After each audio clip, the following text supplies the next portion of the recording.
आप जानते हैं कांस्टेबल का पेपर जो हुआ है, जो कांस्टेबल के लेवल का नहीं था, मैं किसी से भी किसी भी समय आर्ग्यूमेंट कर सकती हूँ इस चीज के ऊपर विद फैक्ट्स, जो कांस्टेबल के लेवल का नहीं था, उसके आने के बाद क्या असर पड़ा है। आप श्योरिटी से ये नहीं कह सकते कि ग्राम सचिव में कैसे क्वेश्चंस आएंगे या केनाल पटवारी में कैसे आएंगे, क्या कोई बता सकता है।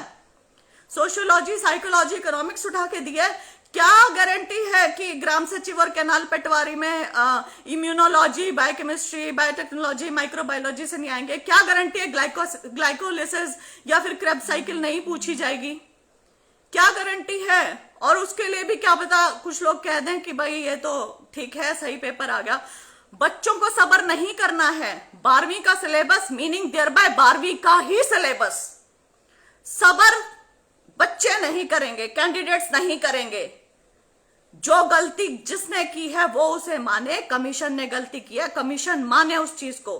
24 क्वेश्चन पेपर्स और ऐसे क्वेश्चन पेपर्स, 24 पेपर्स की नॉर्मलाइजेशन कोई भी नहीं कर सकता है। कोई करके दिखा दे, अगर इनमें हिम्मत हो ना तो ये अपना फॉर्मूला बाहर यहां पे सार्वजनिक कर दें कि ये ऐसे उसकी नॉर्मलाइजेशन करेंगे। हो ही नहीं सकती है किसी भी तरीके से।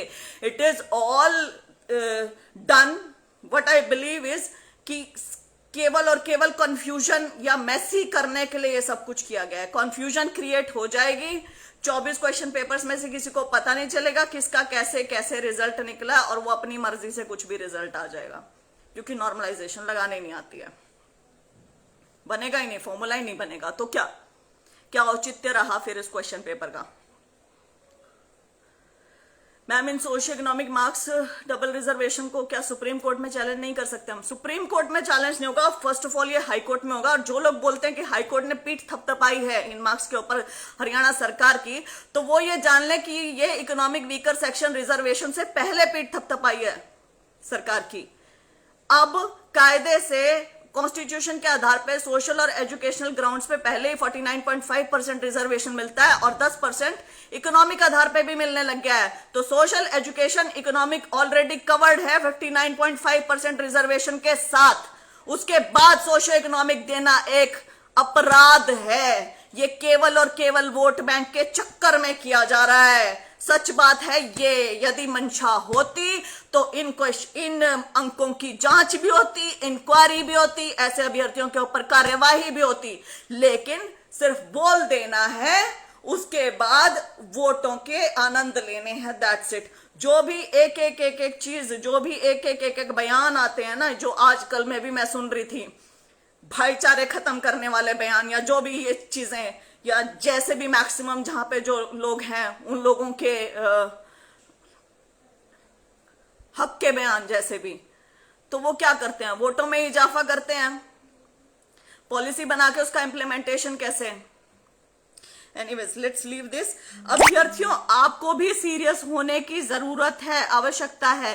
केवल आप टीचर्स को ब्लेम नहीं कर सकते हैं, यूट्यूबर्स को ब्लेम नहीं कर सकते हैं कि इन्होंने ये नहीं करवाया, वो नहीं करवाया, क्योंकि टीचर्स और यूट्यूबर्स को भी नहीं पता है कि कैसे क्या करवाना है, क्या नहीं। आपको भी चेतन में आना बहुत जरूरी है। आपको अपनी मांगों, अपनी अधिकारों के बारे में पता होना चाहिए।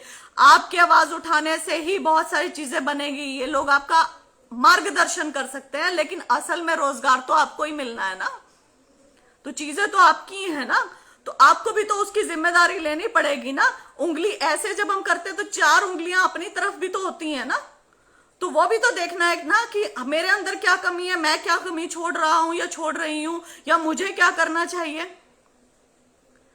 राइट।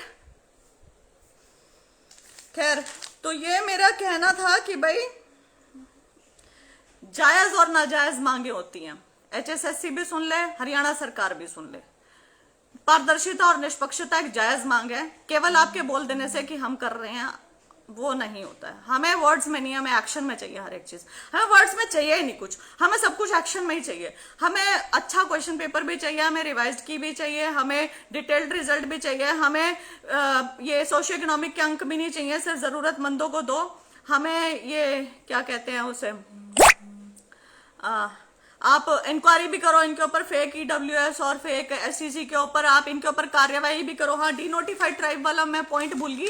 डीनोटिफाइड ट्राइब्स में भी इन्होंने लिखा है साफ साफ, कहाँ था ये, हाँ, 5 marks will be given if the applicant belongs to such a denotified tribe or nomadic tribe, Tapriwas Ghumantu Vimukt Jati of Haryana, which is neither a scheduled caste nor a backward class। तो इन्होंने कहा है कि जो विमुक्त और घुमंतु जाति के 5 अंक है ना, वो वही ले सकते हैं जो शेड्यूल कास्ट या फिर